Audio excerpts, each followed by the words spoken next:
As we find ourselves in the dawn of another Black History Month, once again, the generations of America will be inundated with reminders of an incomplete history with the hopes of dividing some, incarcerating the minds of others, and fueling the destruction of this great nation. I'm reminded of Habakkuk 2, where God clearly instructs the prophet to write the vision and make it plain, that they may run who read it. Progress will never be made as long as truth continues to be distorted. This month, we will see images of tales of whippings, protests full of dog bites and water hoses, and a horrific era of murders and lynchings. These are true and deplorable moments in the story of Blacks in America. By no means was this an insignificant part of history. However, this is not our origin as a nation, nor the beginning of Black history. Let's talk about Georgia, the state that at the beginning of its existence did not allow slavery. In fact, it was the law that you could not own slaves in Georgia for its first 15 years.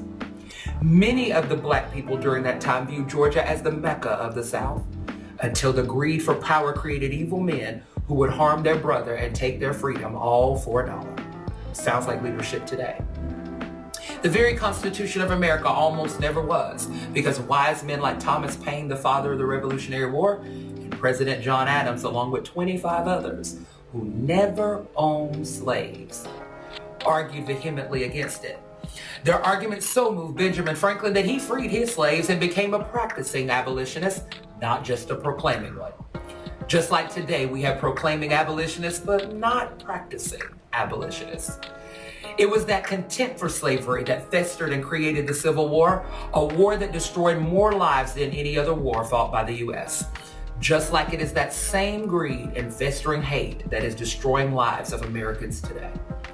BLM, Antifa, and liberal extremists, the head demons of racial divide, would like to keep that river of hate flowing by misrepresenting fact and telling incomplete truths called the CRT and the 1619 Project.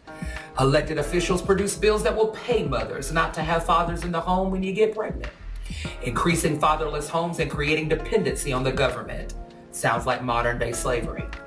They are misleading in the name of power and greed, just like their fathers, the devils of old. This Black History Month, enough with the lies. Let us tell the truth, the whole truth, and nothing but the truth. Let us tell of the Black woman of Seneth, who through the seed of Israel birthed the chosen of God named Ephraim and Manasseh.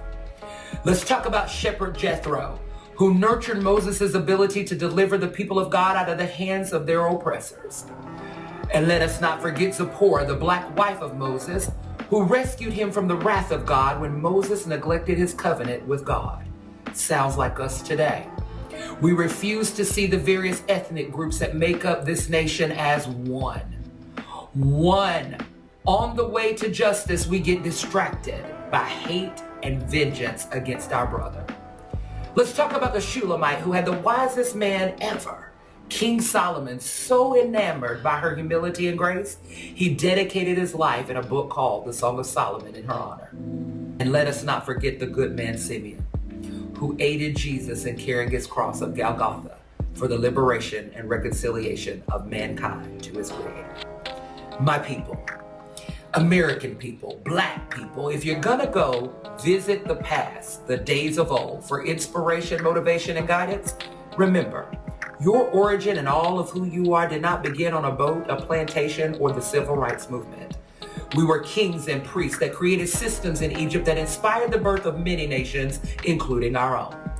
Take note that it is only when we come out of the era of sin and put those former things behind us and become new together as brothers and sisters, viewing each other as a part of one another, like in Eve, that we can truly have the heart of God, one blood, one nation.